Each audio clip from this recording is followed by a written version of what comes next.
오늘 말씀의 제목은요, 너도 이와 같이 하라. 오늘 말씀의 제목은 너도 이와 같이 하라 라는 주제를 가지고 우리 함께 말씀을 나누고자 합니다. 우리 요즘에도 계속 누가복음 비유의 말씀을 가지고 함께 이야기를 나누고 있죠. 그러면 비유가 뭐라고 말씀을 드렸죠? 한마디로 말하면 은혜라고 말씀을 드렸어요.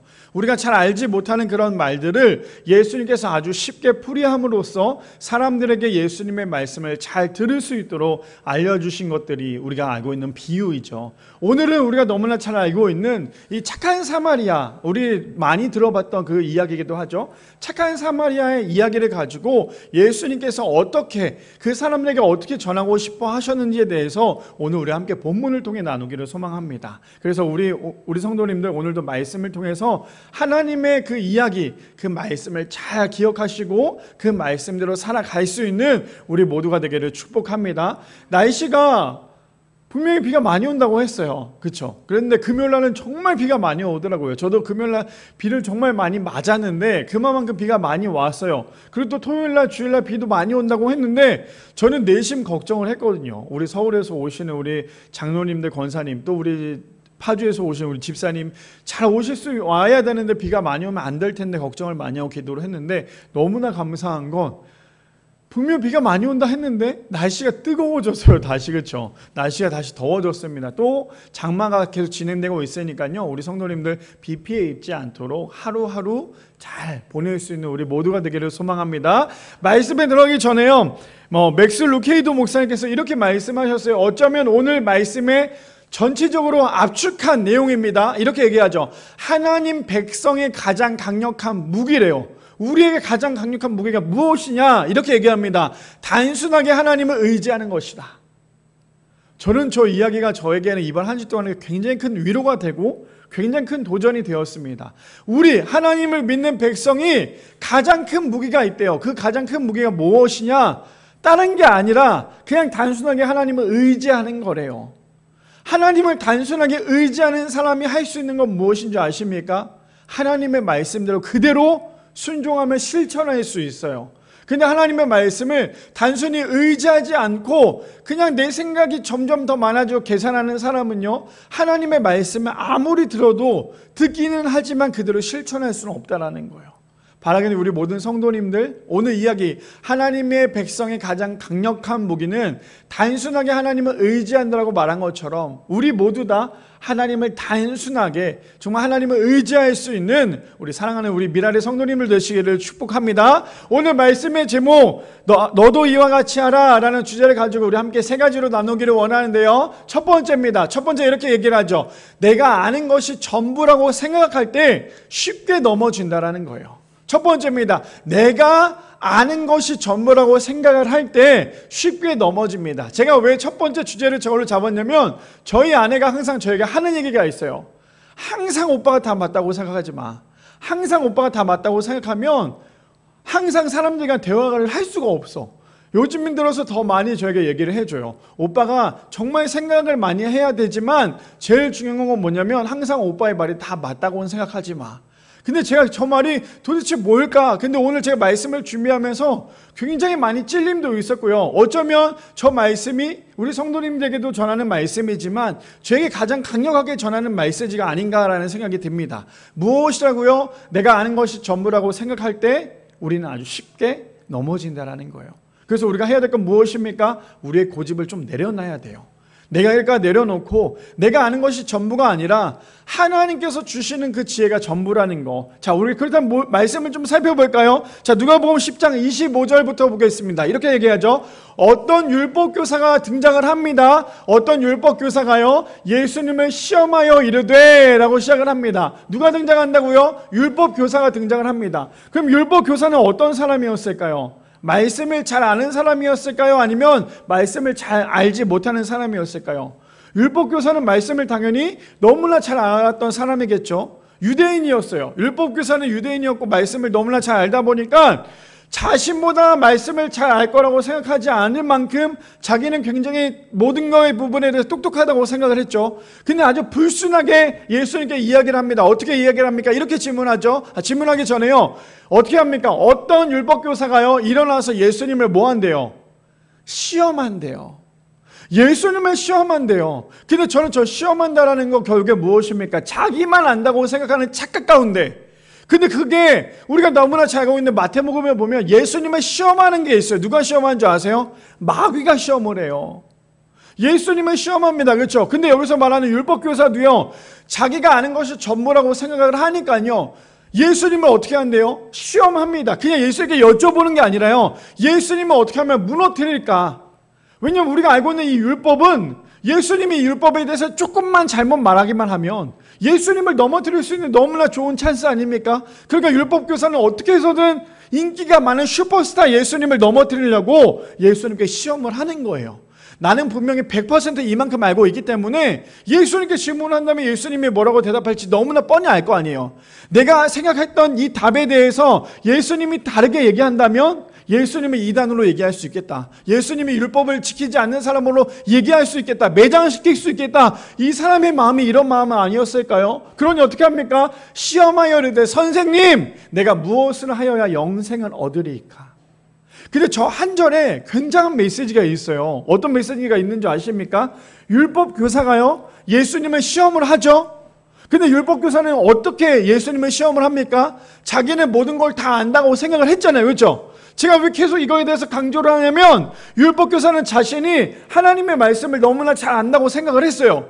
그러니까 자기는 실수하지 않기 때문에 예수님을 넘어뜨리기 위해서 얘기를 한다고 하죠. 근데 여기에 함정이 있어요. 어떤 함정이 있는지 아십니까? 율법교사는 분명히 너무나 잘 안다고 얘기했지만 25절 마지막에 뭐라고 얘기합니까? 내가 무엇을 하여야 영생을 얻으리이까? 자기는 모든 걸 다 안다고 얘기했지만 사실은 무엇이에요? 도대체 영생을 어떻게 얻을 수 있어요? 자기는 똑똑하고 자기는 완벽하다고 생각을 했지만 결국에 자신 자체가 영생을 어떻게 얻는 것조차도 모르고 있다는 거예요. 그러니 얼마나 안타까워요. 나는 너무나 똑똑한 사람이고 예수님을 어떻게 해서 넘어뜨리려고 했는데 자기도 모르게, 보세요, 사람이 계속 머릿속에 생각을 하고 있으면요, 자기도 모르게 입 밖에 그게 튀어나와요. 그래서 우리 그런 거 있잖아요. 막 전화통화를 하다가, 아니 일을 하다가 전화통화를 하다 보면 나도 모르게 전화통화에 하는 대상이랑 일을 하는 것과 헷갈릴 때가 있어요. 무슨 말입니까? 율법교사는 지금 어떻게 하고 있어요? 예수님을 넘어뜨리려고 시험하고 있었던 율법교사가요, 자기가 얼마나 그 생각을 많이 했겠어요. 내가 율법은 많이 알고 있지만 도대체 나는 어떻게 해야 영생을 얻을 수 있을까? 이런 생각을 얼마나 많이 했겠어요. 그러니까 자신도 모르게 예수님을 분명히 넘어뜨리려고 분명히 했는데, 함정을 만들었는데 결국 자기가 만들어 놓은 자기 함정에 자기가 빠져요. 어떻게 해요? 어떻게 해야 영생을 얻을 수 있습니까? 근데 정말 예수님은 굉장히 똑똑하세요. 얼마나 지혜로우시냐면 이렇게 대답을 하십니다. 26절에 예수께서 이르시되 율법에 무엇이라 기록이 되었으며 내가 어떻게 읽느냐?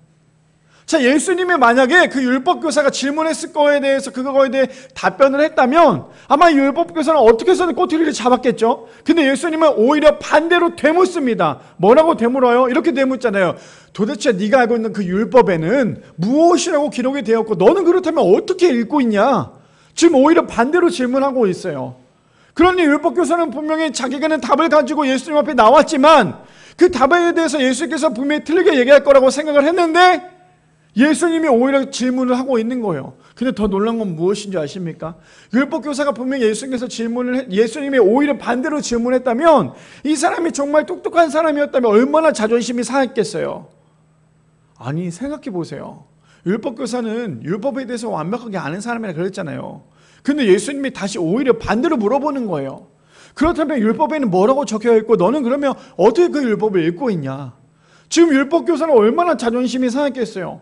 나는 분명히 내가 알고 있는 이 율법에 대해서 내가 오히려 예수님께 물어봤는데 예수님이 나한테, 아니 나는 석사 박사 그런 사람인데 나한테 그걸 물어보고 있으니까 얼마나 자존심이 상했겠어요. 근데 27절에 보니까요, 이렇게 얘기를 해요. 자기도 모르게 대답을 했겠죠. 대답하여 이르되 내 마음을 다하며 목숨을 다하며 힘을 다하며 뜻을 다하여 주 너의 하나님을 사랑하라 하고 또 내 이웃을 내 자신과 같이 사랑하라 하였나이다. 분명히 이 율법교사가 예수님께 질문했더니 예수님이 그거에 대해 답을 하지 않고 다시 오히려 질문했는데 그 답을 누가 얘기합니까? 율법교사가 얘기를 했어요. 그러니까 예수님이 받을 타격이 있을까요? 없을까요? 예수님이 받을 타격은 하나도 없었어요. 왜요? 자신이 질문한 거에 대해 자신이 대답을 하고 있잖아요. 분명히 내가 시험을 하겠다라고 했던 그 질문에 대해서 예수님이 대답한 게 아니라 자신이 대답을 하고 있어요.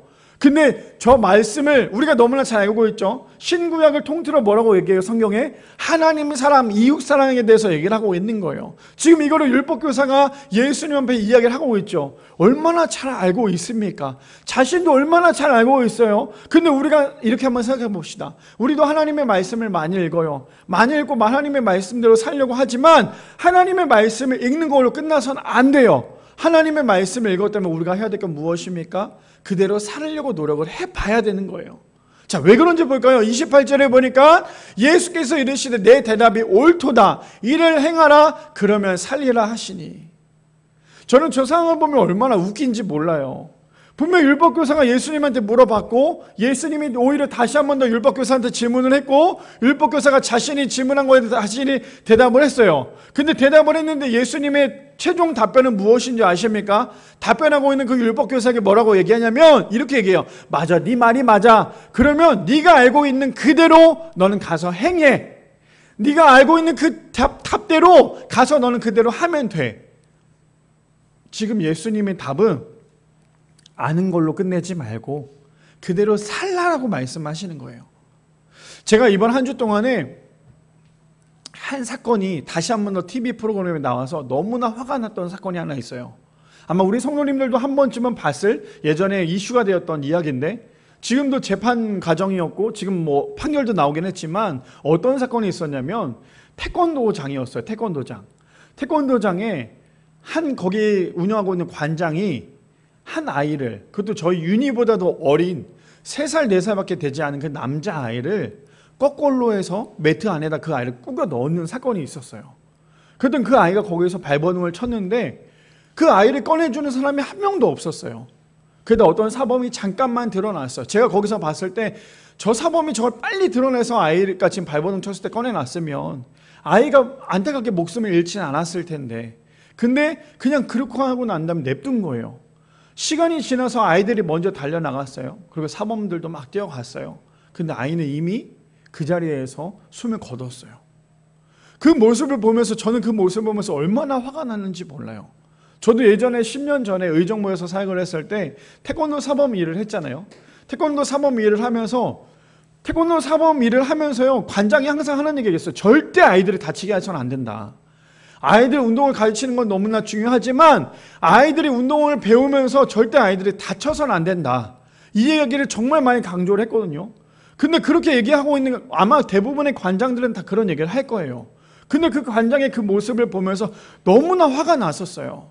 근데 그 관장이 했던 행동 중에 더 화가 났던 건 뭐냐면 그 아이를 빨리 응급실로 불러서 119를 불러서 가야 되는데 그게 아니라 아래에 있는 병원 이비인후과에 데리고 가서 이 아이를 데리고 갔어요.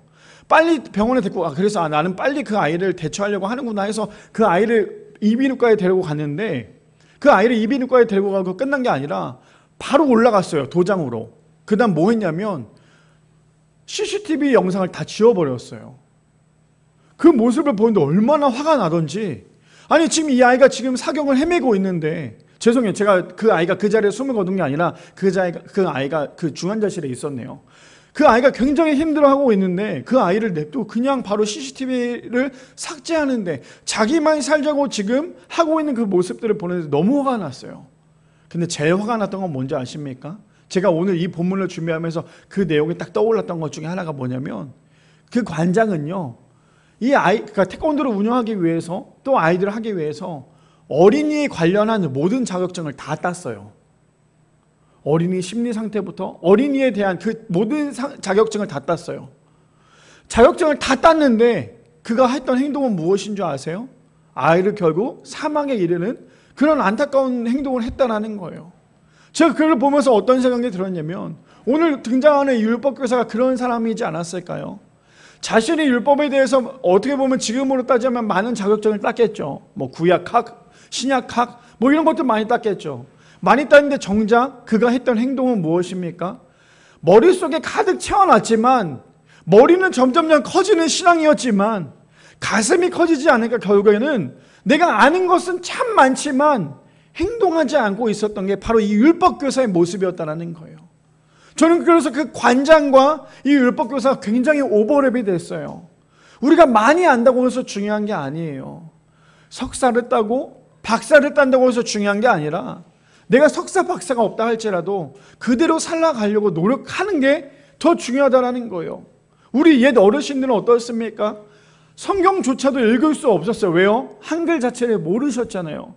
근데 왜 그 어르신들의 기도에서 그러한 영향력이 있고 그 어르신들의 기도에서 왜 그러한 은혜들이 나타납니까? 그들이 했던 거는요, 단순히 머리로 성경책을 달달달 외워서 그대로 나는 이만큼 알아가 아니라 진심으로 하나님을 만났고 진심으로 하나님을 믿었기 때문이라는 거죠. 그래서 중요한 건 무엇입니까? 내가 많이 한다고 해서 그것을 자꾸만 내세우면요, 결국 쉽게 넘어질 수밖에 없다라는 거예요. 그뿐 아닙니다. 그래서 야고보서 2장 22절 말씀해 보니까 이렇게 얘기합니다. 내가 보거니와 믿음이 그의 행함과 함께 일하고 행함도 믿음이 온전하게 되었느니라 라고 얘기합니다. 그래서 우리는 반드시 믿음이 있다면 행함도 있어야 되고요, 행함이 있으면 반드시 믿음도 있어야 된다는 거예요. 그뿐 아니라 잠언 16장 18절 말씀해 보니까요, 이렇게 얘기합니다. 교만은 패망의 선봉이요 거만한 마음은 넘어짐의 앞잡이니라 라고 얘기합니다. 그렇다면 우리 성도님들 교만하게 사시겠습니까? 아니면 겸손하게 사시겠습니까? 교만함은요, 절대로 그것이 은혜라고 말할 수 없어요. 교만함은 절대로 그 사만함을 넘어뜨립니다. 그래서 교만한 집단들은요, 결국 그 집단들, 그 공동체가 넘어질 수밖에 없어요. 그래서 정말 건강한 공동체는요, 서로 아껴주고 서로 겸손하게 서로 그들을 위해서 기도해 주는 것이 진짜 공동체지, 서로 교만하여서 내가 이만큼 알아, 내가 이만큼 알고 있어, 넌 그것도 몰라? 이렇게 얘기하는 순간 뭐라고 얘기합니까? 교만은 패망의 선봉이라고 얘기하고요, 거만한 마음은 넘어짐의 앞잡이라고 얘기합니다. 바라기는 우리 성도님들, 오늘 첫 번째 주제가 무엇이었습니까? 내가 아는 것이 전부라고 느껴질 때, 내가 아는 것이 전부라고 전부인 것처럼 있을 때 결국 쉽게 넘어진다고 얘기하는 것처럼, 우리가 교만하게 내가 모든 것을 다 알아가 아니라 더욱더 겸손하게 하나님 앞에, 사람 앞에 나갈 수 있는, 그래서 하나님 사랑, 이웃 사랑할 수 있는 우리 미라의 성도님들 되시기를 축복합니다. 두 번째입니다. 두 번째 이렇게 얘기하죠. 예수님의 말씀이 우리의 거울이 되어야 한다는 거예요. 두 번째는요, 예수님의 말씀이 우리의 거울이 되어야 합니다. 자, 우리 성도님들 아침에 교회 나오실 때 거울 보셨습니까? 아마 교회뿐만 아니라 외출할 때 거울을 한 번쯤은 보겠죠. 왜 볼까요? 내 얼굴에 뭐가 잘못됐나, 뭐가 잘못 묻었나, 아니면 옷이 조금 틀려졌나, 이렇게 보면서 우리는 거울을 보죠. 저도 저기 앞에 나오는 영상을 볼 때마다 제 넥타이가 이렇게 삐뚤어지면 되게 속상해요. 그래서 다시 넥타이를 다시 잡으면 또 움직이다 보면 또 이렇게 삐뚤어져요. 그러다 보면 계속 거울을 보면서 넥타이를 계속 다시 잡게 되는 거예요. 무슨 말이냐? 거울을 보면 볼수록 내가 혹시나 흐트러지거나 내가 혹시 묻은 것들을 깨끗하게 치울 수 있고 깨끗하게 정리할 수 있다는 거예요. 그렇다면 두 번째 주제가 무엇이었어요?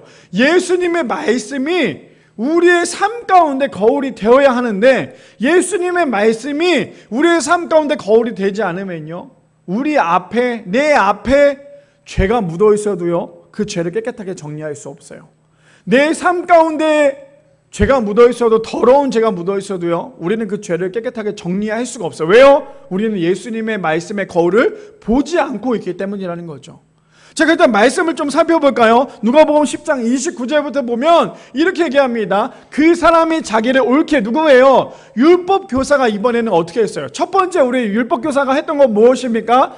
예수님을 시험하려고 했었죠. 얼마나 안타까운 일들이었어요. 근데 이 사람이 예수님께서 말씀하셨을 때 깨달았으면 얼마나 좋았겠어요. 근데 예수님의 말씀에 깨닫지 못하니까 다시 한 번 더 어떻게 얘기하는지 볼까요? 그 사람, 율법교사가요, 자기를 어떻게 한대요? 옳게 보이려고, 나는 옳은 사람이야, 나는 좋은 사람이야 라고 보이려고 예수께 여짜오되 그러면 내 이웃이 누구니까? 라고 얘기합니다. 또 다시 한 번 더 불순하게 질문하죠. 어떻게 해요? 나를 옳게 보이려고. 근데 저게 비단 저 율법교사만의 문제는 아니더라고요. 우리도 마찬가지 아닙니까? 우리도요, 옳게 보이려고 얼마나 예수님을 시험할 때가 많아요. 우리도 옳게 보이려고 얼마나 내 자랑만 하고 내 교만함을 드러내고 있지 않습니까? 근데 저 율법교사 어떻게 합니까? 자신을 옳게 보이려고요. 이번에 예수님께 다시 한번 또 여쭤보는 거예요. 어떻게 여쭤봅니까? 이렇게 여쭤보잖아요. 30절에요. 예수께서 대답하여 이르시되 어떤 사람이 예루살렘에 여리고에 내려가다가 강도를 만나매라고 얘기합니다. 그렇다면 저기서 나오는 어떤 사람이 누구였을까요? 우리가 너무나 잘 알다시피 유대인이었겠죠. 유대인이 예루살렘의 여리고로 내려가다가 강도를 만납니다. 저희는 아무래도 강도들을 만날 수 있는 환경이 너무나 많았을 거예요. 강도들이 뒤에 숨어 있다가 지나가는 사람들 잡아다가 때리기도 했었고요. 돈도 뺏기도 했었고 그런 일들도 참 많았겠죠. 그러니까 저렇게 예화를 들었겠죠. 그러면서 뭐라고 얘기합니까? 내려가다가 강도를 만남에 강도들이 그 옷을 벗기고 때려 거의 죽은 것을 버리고 갔더라라고 얘기합니다. 상상되십니까?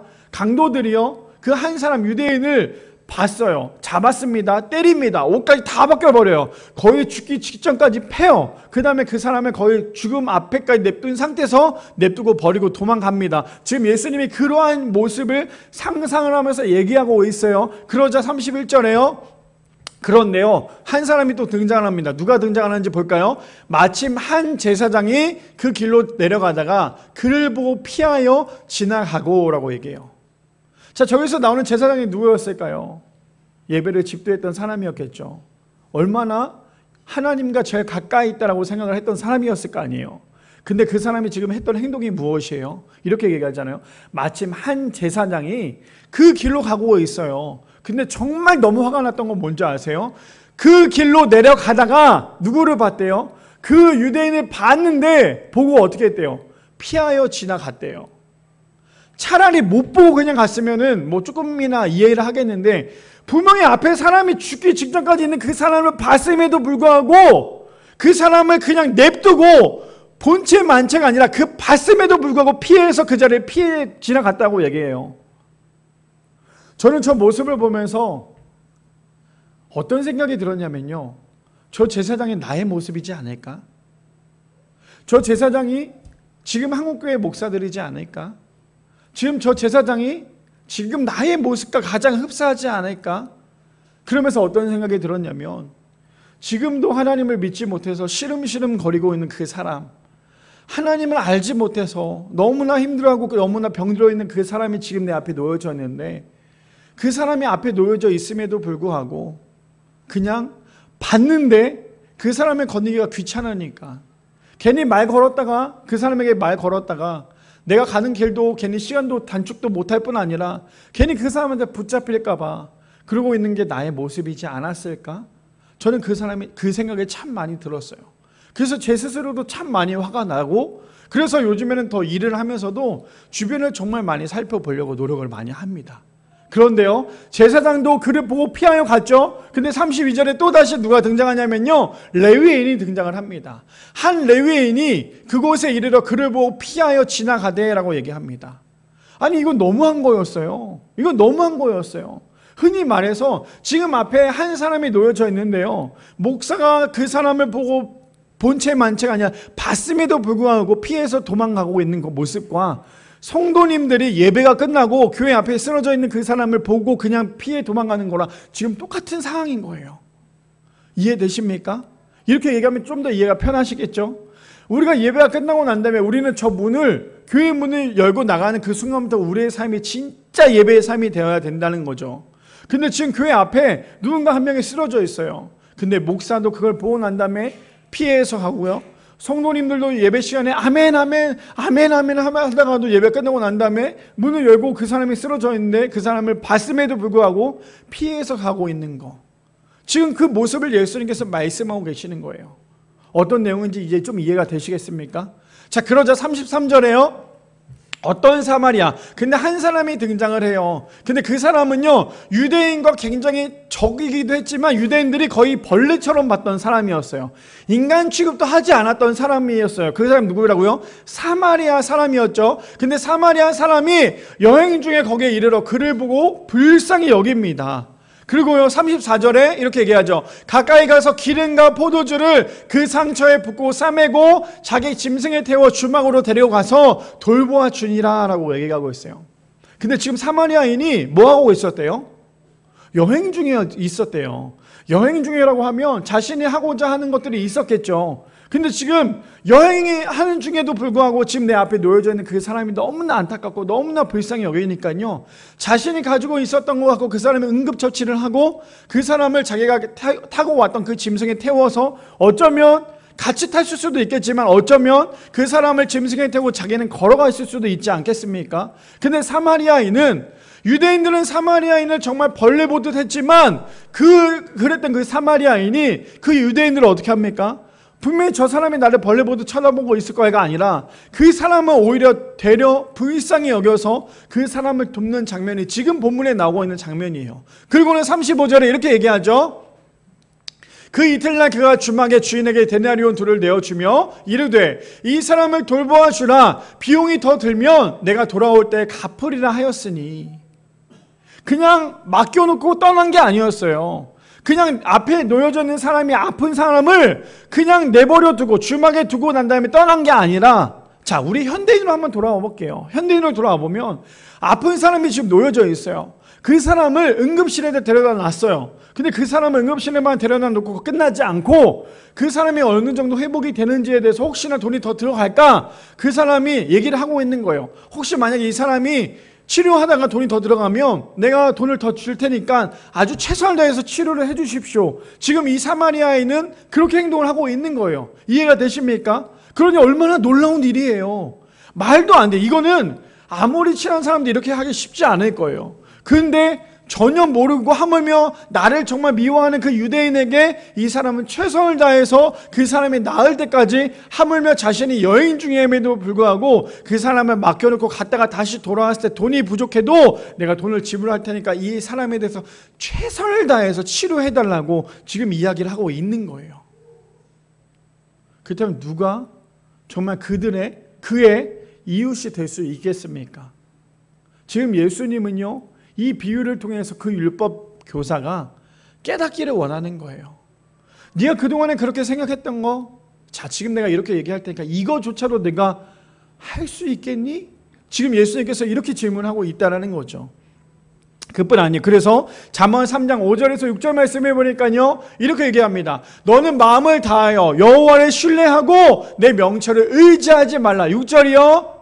너는 범사의 그를 인정하라. 그리하면 내 길을 지도하시리라 라고 말씀하십니다. 그리고요, 고린도전서 10장 31절에 보니까요, 그런즉 너희는 먹든지 마시든지 무엇을 하든지 다 하나님의 영광을 위하여 하라 라고 얘기합니다. 두 번째 주제가 무엇이었어요? 이거였잖아요. 예수님의 말씀이 우리의 거울이 될 수 있도록 거울이 되어야 한다라는 거예요. 그렇다면 예수님께서 오늘도 주일날 설교를 통하여서 나에게 말씀하시는 거울이 있을 거고요. 우리가 주중에 우리 교회는 또 특히나 올해 한 해 동안 말씀을 읽으면서 그대로 살아가는 해예요. 그렇다면 그 말씀을 읽으면서 그 말씀이 우리의 삶 가운데 거울의 역할을 하고 있을 수도 있을 거예요. 그렇다면 우리 성도님들은 오늘도 말씀을 들으면서 또 말씀을 읽으면서 우리의 삶 가운데 어떻게 그 거울을 보고 계십니까? 지금도 내 주변에는요, 내 앞에는요, 예수께서 말씀하신 것처럼 그러한 유대인들이 있어요. 넘어져 있고 아파하고 쓰러져 있는 사람들이 있어요. 그렇다면 우리는 그것을 못 본 채 하고 지나가는 그런 사람들이 되시겠습니까? 아니면 예수께서 말씀하신 것처럼 우리가 착한 사마리아인이 되어서 그 사람을 끝까지 책임질 수 있는 그러한 믿음으로, 그러한 은혜로 살아가시겠습니까? 바라기는 우리 미라의 성도님들, 예수님의 말씀이 우리의 인생 가운데 거울이 되기를 소망합니다. 내 앞에 놓여져 있는 거 그냥 지나치지 마시고, 그것이 사람이 아니라 어쩌면 예수님께서 이렇게 말씀하시지 않을까요? 너에게 주어진 그 시간 최선을 다해. 너에게 주어진 그 시간 최선을 다해. 예수님께서 이렇게 말씀하실 때에 예수님께서 말씀하신 그 메시지가 우리의 삶 가운데 거울이 되어서 내 삶을 내 뜻대로 내 마음대로 살아가는 것이 아니라 예수님의 말씀에 힘입어 그 말씀대로 살아낼 수 있는 우리 미라의 성도님들 되시기를 축복합니다. 마지막 세 번째입니다. 그래서 이렇게 얘기하죠. 마지막 세 번째 이렇게 얘기합니다. 단순하게 하나님을 의지하는 사람은요, 말씀대로 실천할 수 있다라는 거예요. 오늘 핵심입니다. 무엇이라고요? 단순하게 하나님을 의지하는 사람은 말씀대로 실천할 수 있다라는 거예요. 그래서 절대 신앙생활은요, 머리 굴리지 마세요. 신앙생활에 머리를 굴리는 그 순간 우리는 절대 하나님의 말씀을 실천할 수 없어요. 거의 대부분 어떻습니까? 나는 이만큼 알아. 나는 이만큼 알고 있어. 계산하는 사람들의 특징은 무엇입니까? 어떤 게 더 좋은 유익인지, 어떤 게 더 이익인지를 따져보잖아요. 근데 하나님께서 가라고 말씀하시면 계산하는 사람은요, 하나님의 말씀을 계산을 해요. 그래서 내가 가면 이익인지 가지 않은 게 이익인지를 따져본다는 거죠. 근데 오늘 세 번째가 뭐라고 얘기해요? 단순하게 하나님을 의지하는 사람은 하나님의 말씀대로 실천할 수 있어요. 그래서 절대 신앙생활은요, 믿음 생활은 단순하게 하나님을 의지하는 거예요. 절대로 머리 굴리는 것이 아니라, 절대로 계산하는 것이 아니라, 하나님께서 이렇게 해! 그러면 그렇게 하는 거예요. 하나님께서 가! 이러면 그렇게 가는 거예요. 요즘 우리 아이들이요, 항상 그런 게 있어요. 엄마 아빠가 하지 마, 윤희야 이거 하지 마라고 얘기하면 요즘에 아이들이 뭐라고 얘기하냐? 왜 하지 않아야 되는데 왜? 이렇게 얘기해요. 그러면 우리 아내가 얘기해요. 엄마가 하지 말라면 하지 마. 다 그 이유가 있는 거야. 그럼 또 물어봐요. 그게 뭔데? 왜 하지 말라고 하는지 그 이유는 부모님은 알잖아요. 다칠까 봐. 혹시나 그것 때문에 잘못될까 봐. 하나님께서 가라고 하면 하나님 왜요? 이게 아니라 알겠습니다. 주님 제가 가겠습니다. 라고 얘기할 수 있는 우리 모두가 되기를 소망합니다. 자, 본문 볼까요? 마지막이죠. 누가복음 10장 36절에 보니까 이렇게 얘기를 합니다. 내 생각에는 이 세 사람 중에 누가 강도 만난 자의 이웃이 되겠느냐? 지금 누가 누구한테 질문합니까? 오히려 반대로요. 예수님이 율법교사에게 질문하는 거예요. 뭐라고요? 네가 생각하기에는 이 세 사람이 나오잖아. 첫 번째가 누구였어요? 제사장이 나왔고요. 두 번째가 누구였어요? 레위인이 나왔고요. 세 번째가 누구였어요? 사마리아 사람이 나왔어요. 그렇다면 제사장과 레위인과 사마리아 사람 중에 네가 생각할 때는 어떤 사람이 정말 이 사람의 이웃이 되겠니? 지금 예수님께서 이렇게 질문을 해요. 이거는 초등학생도 이건 아는 답변이겠죠. 근데 그 얘기를 들었던 율법교사의 마음은 어땠을 것 같으세요? 굉장히 자존심이 상했을 거예요. 볼까요? 37절에 이르되 자비를 베푼 자니이다. 아니 예수님, 이거 초등학생도 아닌 질문을 지금 나한테 하는 거예요 지금? 당연히 세 사람 중에 누가 착한 사람이에요 물어보면 당연히 사마리아 사람이 제일 착한 거 아닙니까? 지금 이렇게 얘기하고 있는 거예요. 얼마나 기분이 나빴겠어요. 왜요? 이 사람이 어떤 사람인데요? 율법 교사잖아요. 율법에 대해서 너무나 잘 아는 사람이잖아요. 근데 예수님이 그런 말도 안 되는 그런 어린 아이 같은 그런 질문을 하시는 거예요. 야, 제사장과 레위인과 사마리아인 중에 네가 생각할 때 어떤 사람이 정말 이 사람의 이웃이 될 것 같아? 그러니까 이렇게 얘기하죠. 이르되 자비를 베푼 자니이다. 그런데 예수께서 뭐라고 얘기합니까? 그래, 아는구나. 그래, 너도 아는구나. 알긴 아는구나. 그럼 네가 앞으로 해야 될 게 뭐냐면 이렇게 얘기합니다. 예수께서 이르시되 가서 너도 이와 같이 하라. 저기서 오늘 말씀의 제목이기도 하잖아요. 너도 이와 같이 하라. 왜 예수님께서 이 율법교사에게 처음부터 저 얘기를 하지 않고 왜 이런 비유까지 얘기하면서 마지막에 저 메시지를 전했을까요? 그 이유는 딱 하나였어요. 그 율법교사는요, 머리는 똑똑해요. 그러니까 머리가 커졌겠죠. 가슴은 작은 가분수의 신앙이었어요. 너무나 많은 것들을 잘 알고 있는데 결국 아는 것은 있지만 실천하진 않았어요. 아는 건 참 많았지만 그대로 살진 않았어요. 그러니까 예수님께서 뭐라 말씀해? 그래, 너도 이제 알았구나. 그래, 너도 아는구나. 알긴 아는구나. 그래, 정말 알긴 아는구나. 그러면 안다면 가서 해봐. 네가 정말 안다면 그걸 해봐. 정말 네가 그동안에 내가 얘기했던 걸 알고 있다면 너 정말 그대로 해봐. 지금 예수님께서 그렇게 말씀하고 계시는 거예요. 근데 저 메시지가요, 저 율법교사한테만 얘기하는 게 아니라 지금 여기 앉아 계신 우리 집사님, 권사님, 장로님, 그리고 저에게도 얘기하는 말씀이세요. 뭐라고 얘기해요? 그래, 너 잘 알지? 말씀 잘 안다며. 그럼 뭐하고 있어? 너 해봐. 말씀을 알면 말씀을 안다고 얘기하지 말고 말씀을 안다면 그대로 살아봐. 그래야 정말 능력이 나타나지 않겠어? 지금 예수님은 그 의도로 얘기하고 계시는 거예요. 너가 잘 알고 있었구나? 그러면 너도 이와 같이 그 사마리아처럼 가서 똑같이 행동해봐. 세 번째가 무엇이었어요? 이거였잖아요. 단순하게 하나님을 의지하는 사람은 말씀대로 실천할 수 있는 사람이래요. 계산하는 사람은 절대 하나님의 말씀대로 실천할 수 없어요. 단순하게. 저는 저희 장모님이 그 신앙생활 하시면서 저랑 얘기를 많이 하지만 그 얘기에 정말 굉장히 감동이 됐던 얘기가 있어요. 그게 뭐냐면 대신방을 받을 때가 되면 대신방이든 신방이든 간에 집에 이제 사역자들 오잖아요. 교육자들 오면 어떤 마음으로 그분들을 목회자들을 맞이하냐면 예수님이 우리 집에 오신다라는 마음으로 맞이를 하신대요. 그래서 집도 열심히 청소하고 깨끗이 정리하고 그래서 정말 기대하고 기도하는 마음으로 그분을 맞이한다고 얘기해요. 저는 그 마음이 얼마나 감동이 되는지 몰라요. 물론 교육자들, 목회자들이 우리 성도님들 가정에 방문해서 같이 신방하는 거 너무나 기쁘고 너무나 감사하죠. 근데 아까 제가 얘기한 것처럼 무엇이냐면요, 내가 정말 어린 아이처럼 단순하게 기도하는 마음으로, 기대하는 마음으로 그들을 맞이하고 그들이 왔을 때 섬기고 그런 모습이 결국에는 그들에게 복이 될 수 있는 거예요. 근데 그래 오늘 신방이래. 오늘 신방이었나? 신방이었나 보다. 그런 마음으로 신방을 받는다면 그게 정말 은혜가 될 수 있는 신방이 될까? 빨리 목사님 신방 왔는데 무슨 설교를 6분이나 해요. 5분 안에 끝내라니까. 설교는 5분만 하시고 그냥 우리 커피나 좀 마시면서 식사나 하죠. 이거는 사교 집단이 될 수밖에 없어요. 무슨 말인지 이해되십니까? 내가 계산하고 내 머리로 뭔가 하려고 하는 순간 우리는 쉽게 우리의 믿음과 우리의 신앙이 무너질 수밖에 없어요. 근데 오늘 예수께서 뭐라 말씀하세요? 너도 이와 같이 해. 예수님의 메시지는 딱 하나였어요. 이것저것 따지거나 생각하지 말고 그대로 행동해라. 그게 맞는 거야. 지금 그렇게 말씀하고 계시더라는 거예요. 빌립보서 4장 9절 말씀에 그래서 이렇게 얘기합니다. 너희는 내게 배우고 받고 듣고 본바를 행하라. 그리하면 평강의 하나님이 너희와 함께 계시니라 라고 얘기합니다. 그대로 행하는 거예요. 그대로 행하는 거. 골로새서 3장 22절 말씀에 그래서 이렇게 얘기하죠. 종들아 모든 일에 육신의 상전에게 순종하되, 여기서 우리 밑줄 쫙 그어야 될 거 있습니다. 사람을 기쁘게 하는 자와 같이 눈가림만 하지 말고, 사람을 기쁘게 하는 눈가림만 하지 말래요.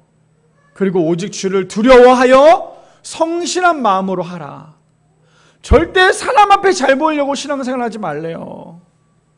하나님을 두려워하는 마음으로, 하나님을 경외하는 마음으로 하나님을 믿으라는 거죠. 그뿐 아닙니다. 디모데전서 1장 12절 오늘 말씀 마지막 압축시켜 놓은 겁니다. 나를 능하게 하신 그리스도 예수 우리 주께 내가 감사함은 나를 충성되이 여겨 내게 직분을 맡기심이라. 저 메시지의 포인트가 무엇인지 아십니까? 오늘 전체 메시지의 포인트네요. 이거죠. 내가 할 수 있는 건 아무도 없지만 나에게 맡겨진 그 직분과 나에게 맡겨진 그 모든 것들은 하나님께서 하라고 말씀하시면 하는 거예요.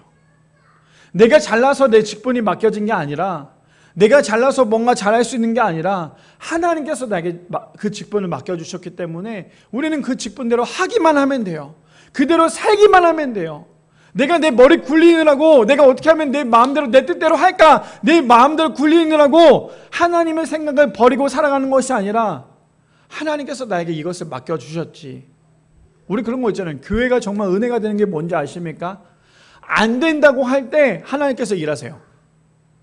내가 할 수 없다라고 할 때, 내가 불가능하다라고 생각을 했을 때 하나님께서 일하세요. 무엇입니까? 나는 할 수 없지만 하나님은 하실 수 있다라는 거예요. 제가 이것만 말씀드리고 오늘 메시지 마치겠습니다. 저도 사역을 하면서요, 많은 교회들을 사역을 했겠죠. 많은 교회들 사역을 하면서 이런 교회 저런 교회도 많이 만났어요. 특히나 교회 안에서 지금도 계속 안 좋은 교회들이 하나가 있어요. 물론 이거를 제가 안 좋다라고 얘기할 수는 없겠지만 너무나 가슴 아픈 거, 저도 이걸 경험을 했지만요, 너무나 가슴 아픈 건 뭐냐면 담임 목사님이 교회에 바뀌어요. 담임 목사님이 교회를 바뀌어요. 한 교회 담임 목사님이 은퇴를 하면서 다른 목사님이 담임으로 청빙이 돼서 그 교회를 와요. 그러면 그 교회가 그 담임 목사님을 청빙하는 목적과 그 이유가 뭐라고 생각하십니까? 그 목사님이 우리 교회에 와서 정말 우리 교회가 하나님이 꿈꾸는 그러한 교회가 될 수 있도록 열심히 사역을 해주셨으면 좋겠습니다라는 마음으로 그 담임 목사님을 청빙하시겠죠. 그래서 그 담임 목사님이 교회를 왔으면 수많은 성도님들이 이렇게 잘 다독거리면서 같이 있는 그 사역자들, 그 교육자들과 좋은 멤버십을 통해서 정말 더 아름다운 교회를 만들기 위해서 그 담임 목사님을 청빙하는 그런 마음 아니겠습니까? 아니에요? 맞잖아요. 아니면 성도님들 이런 마음이세요? 그 정말 너무나 잘하는 그 목사님이 오셔서 그 목사님의 그 교회 왕국을 만들기 위해서 그 목사님을 청빙하진 않잖아요. 굳이 그럴 필요도 없잖아요. 물론 너무나 훌륭하고 너무나 잘한 목사님이 우리 교회에 와서 담임으로 오는, 제가 지금 이렇게 얘기한다고 해서 미래교회 담임 목사님 바뀌나 이거 아니에요. 그냥 얘기 드리는 거 아시겠죠? 근데 그 담임 목사님이 오셔서 우리 교회 왔는데 그 목사님이 자신의 왕국을 만든다면 어떤 생각이 드실 것 같으세요? 제가 그걸 많이 경험을 했거든요. 정말 안타까운 건 뭐냐면요. 담임 목사님이 바뀌어요, 교회에. 청빙이 돼서 바뀌면 어떤 일들이 벌어지는 줄 아십니까? 성도님들이 이거 아무도 모를걸요? 제가 여기서 아주 그냥 깜짝 얘기하는 건 담임 목사님이 바뀌면 그 아래 같이 사역했던 그 부교육사들 다 바뀌어요. 왜 다 바뀌는 줄 아세요? 성도님들은 왜냐하면 또 거기서 한 번에 다 바꾸지도 않아요. 혹시나 다 바꾸면 교회 문제가 일으킬까 봐 한 명씩 내보내요. 이거 내보내는 거예요. 왜 내보내는 줄 아세요? 담임 목사님이 자기의 목회를 좀 더 편하게 하려고 자기 사람들을 한 사람 데리고 와서 이 분야에서 이 사람이 잘하니까 이 사람 데리고 오고 저 분야에서 저 사람 잘하니까 저 사람 데리고 오고 잘하는 사람들 데리고 와서 딱 어벤져스로 만들어서 목회를 하고 싶으니까 내가 얘기했을 때 싫다고 하는 사람 없도록 다 오케이 하는 사람들 데리고 같이 목회하고 싶으니까 그래서 그 사람들 한 분 내보내요. 그러면 거기에 있었던 목사님들은 거기에 있었던 사역자들은 어떤 마음인 줄 아세요? 담임 목사님 오셨으니까 나는 빨리 나갈 준비를 해야겠구나. 근데 이게 비단 제가 말하는 이 말이 지금도 많은 교회들에서 이런 일들이 벌어지고 있어요. 저도 그걸 경험을 했고요. 제가 너무나 좋아하는 목사님도 지금 그걸로 인해서 너무나 힘들어하고 있어요. 담임 목사님이 바뀌었다고 해서 거기 있는 모든 부교육자들이 바뀌는 건 물론 담임 목사님이 어떠한 이유가 있어서일 수도 있겠지만 저는 그런 생각이 들어요. 하나님을 정말 의지하고 교회가 하나님의 주인이 되신다면 굳이 부교육자들을 다 바꿔가면서 자기 자신의 사람들을 세울 필요가 있겠어요? 마치 대통령이 바뀌면서 아래에 있는 모든 참모진들이 다 바뀌는 것처럼 교회 안에서도 그렇게 해야 되겠습니까? 세상에서 그렇게 한다고 해서 교회는 그럴 수가 없는 거예요. 왜요? 교회에서는 왜 그러면 세상과 똑같이 하고 있습니까? 담임 목사가 교회의 주인이 되고 담임 목사가 교회의 우두머리가 되면요 교회는 넘어지거나 무너질 수밖에 없는 거예요. 근데 교회는요 하나님이 주인이 되셔야 돼요. 하나님이 주인이 되시면 어떤 담임 목사가 온다 할지라도 교회는 절대 흔들리지 않아요. 근데 교회의 담임 목사가 주인이 돼버리면요 그 교회는 여기로 갔다 저기로 갔다 흔들릴 수밖에 없는 거예요. 지금 이게 교회 안에 안타까운 현실들이에요. 제가 왜 갑자기 이런 말씀을 드리냐면 지금 교회들마다 세대교체를 많이 하고 있어요. 그리고 오늘 많이 목사님들이 쫓겨나기도 하고 또 그걸 통하여서 어떤 사람은 또 세력을 만들기도 해요. 제가 왜 이런 메시지를 드리냐면 어쩌면 그런 사람들이 오늘 나오는 이 율법교사에 있지 않을까요? 왜요? 그렇게 해서 부교육자를 다 내보낸 그 목사님이 강단에서 설교를 한다면 과연 그 설교가 진짜 하나님의 말씀인 복음을 전하는 설교가 될 수 있을까요? 아니요. 자신의 철학과 자신의 생각이 들어가는 설교가 될 수밖에 없겠죠. 제가 왜 이런 말씀을 드리냐면 너무나 안타까운 현실 가운데 놓여졌기 때문이에요. 왜요? 우리는 하나님의 말씀이 예수님의 말씀이 우리의 삶 가운데 거울이 되지 않는다면 우리는 내 앞에 묻어져 있는 그 죄들을 우리는 발견할 수 없어요. 자꾸만 숨기기에 바쁘겠죠. 그게 바로 우리의 모습이 될 수밖에 없다라는 거예요. 근데 오늘 마지막 메시지가 뭐래요? 우리가 세워진 우리의 모든 직분은 내가 잘나서가 아니라 하나님께서 우리를 세워주셨기 때문에 우리는 그걸 그대로 열심히 노력하고 열심히 하나님께서 맡겨진 사명만 잘 감당하면 된다라고 말씀하세요. 바라가는 우리 미랄의 성도님들 오늘 말씀의 제목이 무엇입니까? 너도 이와 같이 하라. 우리가 생각만 많이 해서 머리만 커지는 그런 다분수적인 그런 신앙인이 아니라 하나님의 말씀에 거울을 비추어 하나님께서 말씀하실 때 단순하게 하나님의 말씀대로 실천해낼 수 있는, 하나님의 말씀대로 따라갈 수 있는 우리 미라의 성도님들 되시기를 축복합니다.